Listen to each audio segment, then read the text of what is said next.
পড়াশোনা, সে খুব গরিব ঘরের মেয়ে, কিন্তু তা সত্ত্বেও সে খুব শিক্ষিত এবং বুদ্ধিমতী। কিন্তু ওর মা বাবা ওর পড়াশোনার খরচ চালাতে পারেনি বলে ও পড়াশোনা আর করতে পারেনি। তাই আমি ওর মা বাবাকে কথা দিয়েছি যে আমি ওকে আরো শিক্ষিত করে আমার মতো একজন বড় ডাক্তার বানাবো। আর ভাবো, আমি যদি এটা করতে পারি, সমাজে তোমাদের কতটা সম্মান বাড়বে, এটা তোমরা চিন্তা করে দেখো।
বাবু তো কইছিল যে আপনারা নাকি মাটির মানুষ, আমার মায়ের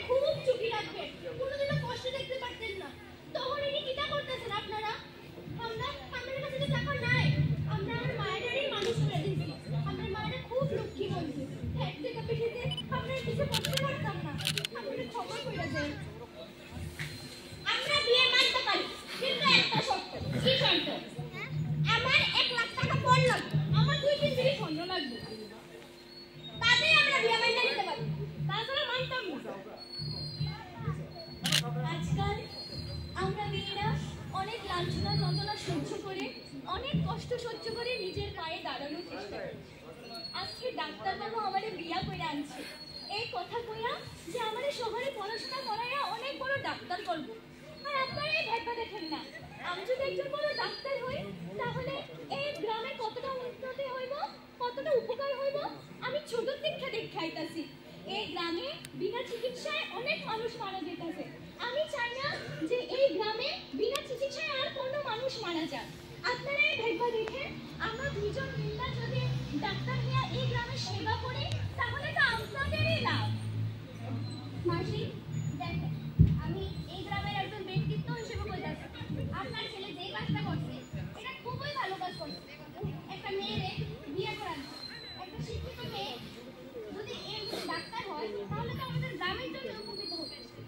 যদি আপনার মনে করেন আপনার কালকে শরীর খারাপ করছে, আজকে আপনার শরীর খারাপ করছে, ওষুধের নামটি পড়ানোর লেগেও তো একজন শিক্ষিত মানুষের দরকার। শুধু কি টাকা দিয়ে সব কিছু হয়ে যায় না? এত টাকা টাকা করেন না। আপনি যখন মরবেন তখন কি টাকা দিয়ে আপনার লোক লয়ে যাবেন? এত টাকা টাকা করেন না। দেখেন আপনার বৌমা কত মার্জনীয় পরিবারকে যায়, শুধু টাকা টাকা করলে হয় না। মাসি আপনি যান আপনার বৌমারে গ্রহণ করে আনেন। গো মাসি তাইলে ঠিকই কইছে গো, আমি হয়তো পড়াশোনা জানি না কিন্তু এই শরীর যদি ভালো করে পড়াশোনা করে গ্রামের মানুষের সাহায্য করে তাহলে তো আমাদের আরে নাম না করবো। হ্যাঁ যাও গো তোমার বৌমারে স্বীকার করে আলো। তাহলে আমার বইটা খুব ভালো, আমার বইটা সব কাছে কোনো অবস্থা নিতে না, আমার বইটা খুব লক্ষ্য হবে মশাই। না আমার ভুল হয়েছে। আমার মতো এই সমাজে এমন অনেক খারাপ চিন্তাধারা করে না মানুষ আছে। আমি চাই যে এই খারাপ চিন্তাধারা আপনারা সবাই বন্ধ করুন। আমরা ভুলটা বুঝতে পারছি, আমরা আপনাদের মেয়েরে এবং আমরা ছেলেদের মানিয়ে নিতে পারি। আমরা ভুলের লিগে অনেক হয়েছি, আমরা ভুলের লিগে অনেক হয়েছি, আপনারা ক্ষমা করে দিন। আরে বৌমা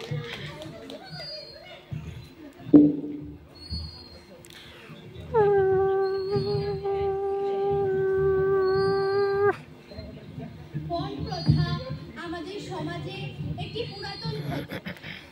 এই ক্ষত আজ আমাদের সমাজে এক বিষবৃক্ষ রূপ ধারণ করছে।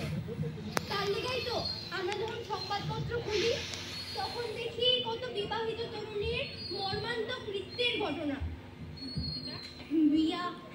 বিয়া একটা পবিত্র বন্ধন, অনেক আশা আকাঙ্ক্ষা লইয়া দুইটা হৃদয় বিবাহ বন্ধনের মধ্যে দিয়া কাছাকাছি আয়ে, কিন্তু অল্প সময়ে ও বিনা পরিশ্রমে পাত্রপক্ষরা ধন উপার্জন করার লিগা কন্যা পক্ষরারে যেমনে পারে কথা শোনায় এবং তার কাছে অনেক দাবি কইরা বল যেটারে আমরা ফল কইরা যাই।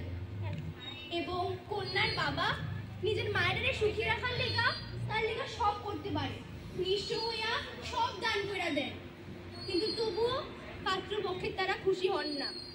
আমরা দেখা থাকি যখন পাত্র ভালো হয়, পাত্র বড় চাকুরে হয়, পণের দাবি শুধু বাড়তেই থাকে, সেই দাবি আর কমে না।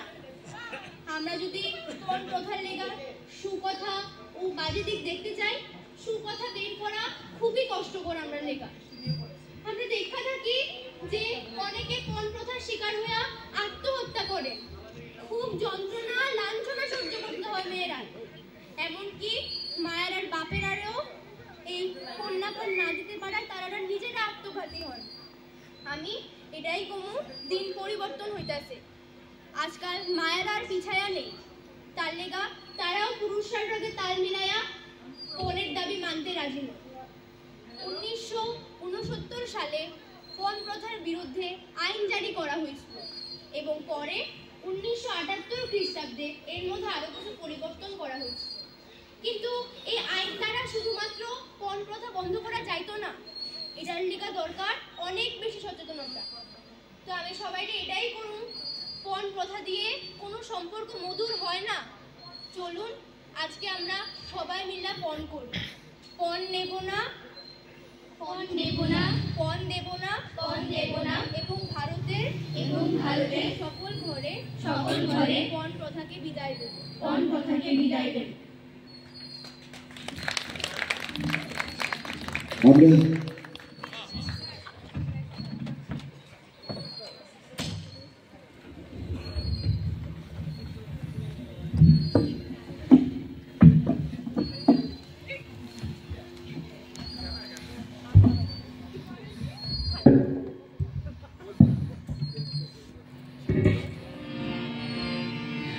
আসুন আসুন সকলে শোনেন মনোদিয়া, কোন কথার কথা আমরা দেব বাদিয়া। আসুন আসুন সকলে শোনেন মনোদিয়া, কোন কথার কথা আমরা দেব বাদিয়া। ধনী গরিব সকলে বন্ধ করুন পণ, পণের জন্য বলি হচ্ছে মেয়েদের জীবন। ধনী গরিব সকলে বন্ধ করুন পণ, পণের জন্য বলি হচ্ছে মেয়েদের জীবন। খাট পালং ফ্রিজ নিয়া কি করবেন সবাই, এই সম্পদ দিতে দিতে গরিব মরছে ভাই। খাট পালং ফ্রিজ নিয়া কি করবেন সবাই, এই সম্পদ দিতে দিতে গরিব মরছে ভাই। পণ নেব না এই করুন পণ, তাতে অনেক বাচ্চা যাইব গরিবের জীবন। পণ নেব না এই করুন পণ, তাতে অনেক বাচ্চা যাইব গরিবের জীবন। বড় লোকরা এত টেহা করেন বিয়া খরচ, কিছু টেহা দিয়া করেন গরিবদের সাহায্য।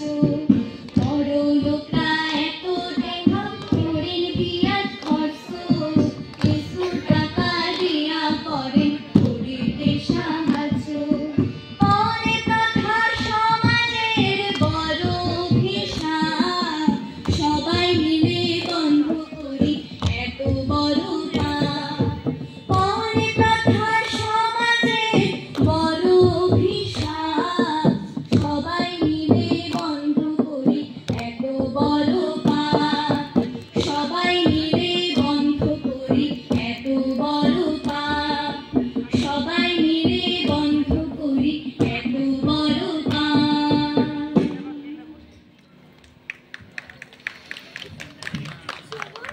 আজকে উদয়পুর সাংস্কৃতিক মঞ্চ আয়োজিত শিশু উৎসব এর ময়দানে আমরা সকলে প্রতিজ্ঞা করি, আমরা আর পণ নেব না, আর পণ দেব না, এবং আর কোনো মেয়েদের জীবন পণের জন্য বলি হতে দেব না। পণ নেব না, পণ দেব না, পণ নেব না, পণ দেব না, পণ নেব না, পণ দেব না, পণ নেব না, পণ দেব না, পণ নেব না, পণ দেব না। পণ নেব না, পণ দেব না। অসংখ্য ধন্যবাদ গানের শিল্পীদেরকে।